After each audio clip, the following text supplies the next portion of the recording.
Hey everyone, welcome in to another daily editorial here on the KE Report. I'm chatting with Jordan Roy-Byrne, founder and editor of the Daily Gold.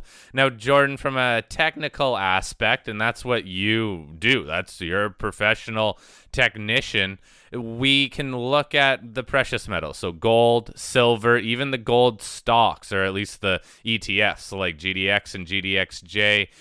These are all at or nearing some multi-year resistance levels that, well, from a technical standpoint, we could assume that there could be a bit of a correction. We're even seeing a little bit of a pullback today when it comes to GDX and GDXJ, as they opened up the day pretty much flat and then have sold off throughout the day. Please share with us, in terms of the precious metals, some of these resistance levels that you are watching. Okay, Corey. Great intro, by the way, because that's exactly what people need to know. Okay, GDX looks like it hit about 37.50 today. The 50% retracement from the entire bear market is it's like 37.70 or something like that. Also, if you look at a chart and you're just drawing lines on, you're looking for past support and resistance, that level for GDX, I'm pretty sure was past support several times. So that's a level to keep in mind. GDXJ, it's formed a bearish candle today. It basically ran up and tested the 2013 and the 2016 high. So, I mean, maybe it traded above it, but, it has a bearish reversal right now. So it's not going to close above those resistance levels. So, I mean, that's 7-year resistance. So that's pretty big resistance. Gold, I mean, if you look at the monthly and quarterly charts, there's a lot of resistance in the mid to upper 1700s for gold. So, I mean, I've been talking about 1800, but in reality, there's a lot of resistance below 1800 in the mid to upper 1700s. So gold is right there. I mean, whether it moves a little bit higher from here to 1800 or not, I mean, it's trading around resistance. Silver, continuous contract, trading just above 18 right now. 1850 is really, really strong resistance that goes back more than a decade. There's also some resistance in the low 18s, but 1850 is really the important level. So, Corey, if we look at all these things, the market's had a really good recovery. It's gone much longer than probably anybody has expected. I mean, with respect to the bounce after the carnage in March, but now we're at a point where you probably don't want to be buying just yet, because it looks like, I mean, we could see a correction here. I mean, the question is this going to be a quick correction and then we move higher after that, or I mean, are we going to consolidate for a couple months at least? I don't really know. I mean, I can't predict the future. I'm just bringing up the possibilities. I mean, big picture, I mean, the primary trend is really strong. Fundamentals are excellent, and I still think we're going to move much, much higher, over the next year or two. But I mean, at least here and now in this moment, I probably wouldn't be a buyer unless there was something that, there's something out there that, probably something on the smaller side that hasn't moved that, you could buy for 5 or 10 cents that you thought was worth 20 or 30 cents. Unless there's something like that out there, I probably don't want to be a buyer right now. So, Jordan, when it comes to looking at these multi-year resistance levels, then you even made the comment with GDXJ that when you have a short-term breakout on a daily chart or even intraday, it doesn't really hold any weight. You're looking more for, I assume, monthly closes, quarterly closes, or more significant breaks where price holds above certain levels for X period of time. What are some of the crucial factors to understand when we are looking at these longer term resistance levels, and what actually signifies a breakout if it were to happen? Excellent question. And it's looking at the monthly chart. I mean, because quarterly, that can be a really long time you have to wait. But even the monthly chart, I mean, because you could still wait for, several weeks. And that's where we are here and now. I mean, we still have a couple weeks left this month. And, if we correct a little bit for a couple weeks here, you're gonna see some bearish candles on the monthly charts, and that would signal that, it doesn't mean we can't move higher in June, but I mean, that could signal, we get a little pullback here over the summer. But I can't remember if I just said it or not, but I would say the weekly charts. I mean, that's something to keep an eye on because I mean, for the monthly chart, we have to wait another 2 weeks, and that's a while in our world. That's too long. But the first thing is, let's see what the weekly close is, and and then the monthly close after that. So yeah, where we are here and now, the first thing to look at is look at the daily closes of the last couple days. I don't have all the charts in front of me, but that's one thing you can look at with respect to the closes, the daily closes.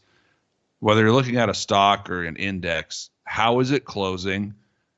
Because you can gap up, but then you kind of see distribution where something gaps up because of the momentum and sentiment, but then during the day, it doesn't do that well because people are selling, but it's still higher because it had this big gap. So you have to differentiate between trading days like that and then a day where it just opens up and it has a really strong day, a strong white candle. I mean, like those are differentiations that you have to make.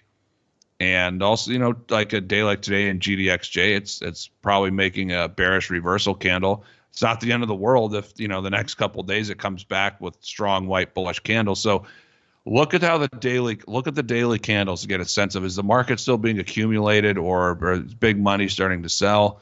You look at that, then you look at how the week closes. I mean, like I do, you look at all these technical levels, past support and resistance, Fibonacci levels.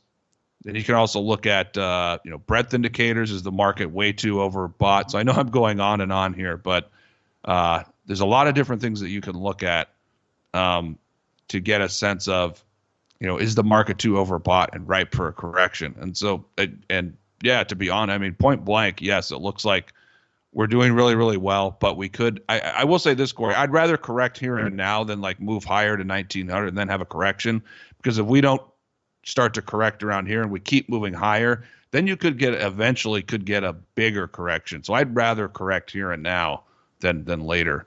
Okay, so kind of a short, maybe quick washout that doesn't last overly long, but can make available some better buying opportunities. What are some of the levels that you would watch for in terms of a correction when it's either gold or, let's say, silver? What does a normal stopping point or reasonable support zone look like to you?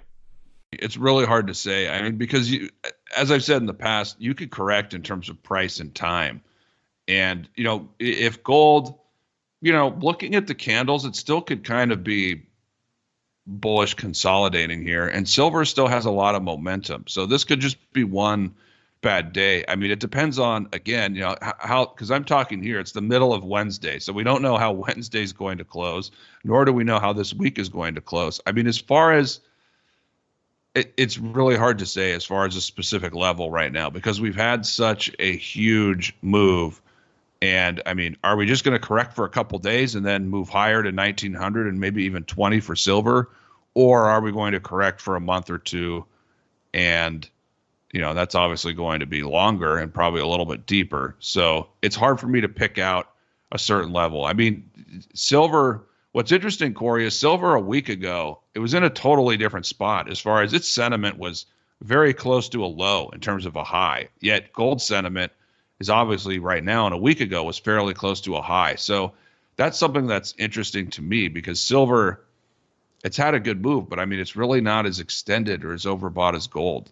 So, I mean, with respect to gold, I mean, looking at the chart, it just depends. I mean, I would keep in mind the 50-day moving averages on these things.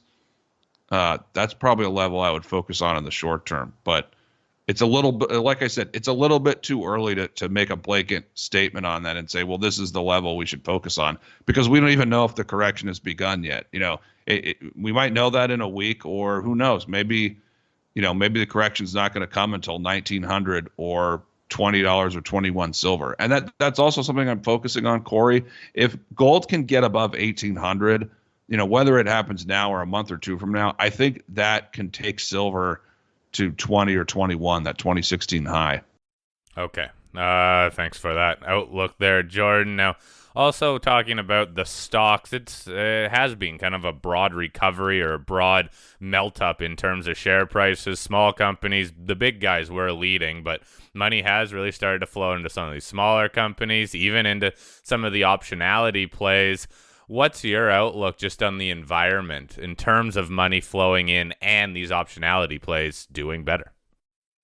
Well, my outlook is I think that when we see GDXJ break the 2016 high, which it tried to do today, and it's failed. So when we see GDXJ, let's say when we see it make a weekly close or two above the 2013 and 2016 highs, I think that's one thing. The second thing would be gold going above 1800 or 1900. I think when those things happen, that's going to kickstart some big time momentum in the sector. And again, I don't know if that's a week away, a month or 2 or 3 months away or 4 months away. I just don't know. I'm not predicting that right now because I don't know. But when those things happen, I think you're going to see probably everything with gold and silver in the name really start to move up. I mean, it's kind of done that already, but that'll probably happen again after those things happen with increasing momentum and optimism.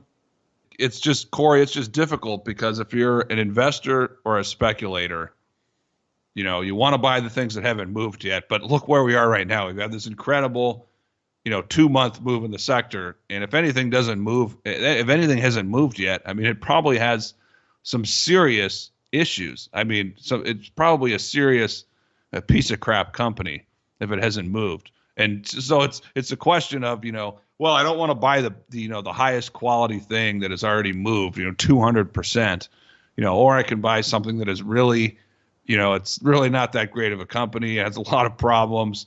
The stock's only moved 30%, but this thing could still triple or go up 4x if the metals prices keep going up. So, I mean, there's a fine line. I mean, not to go off on a tangent, but it's interesting because in silver, some of the, the companies with big deposits, they're not. I mean, they are optionality plays. They're not marketing themselves that way, but I mean, those stocks have done really, really well. And so there's not that many options in junior silver stocks, but I'm not a huge fan of optionality plays unless they, tick a bunch of different boxes. I mean, you can make a lot, like we were talking about it before. I mean, you can make a lot of money in those plays. And I know that people have been saying, well, this time around, avoid optionality plays. I think optionality plays are still probably going to do well if we have a bull market. It's just a fact. It's true. They do well in a bull market, but the optionality plays, they have flaws. And that's why they're an optionality play, because it's not a no-brainer at, any metals price. But higher metals prices do help these optionality plays. That's one of their major drivers. I guess just in summary, then, you're seeing this setup for the precious metals and the precious metals stocks as one that we need to watch closely to see where future direction might take us, and we won't necessarily decide that in the next day or two. Well, you're correct.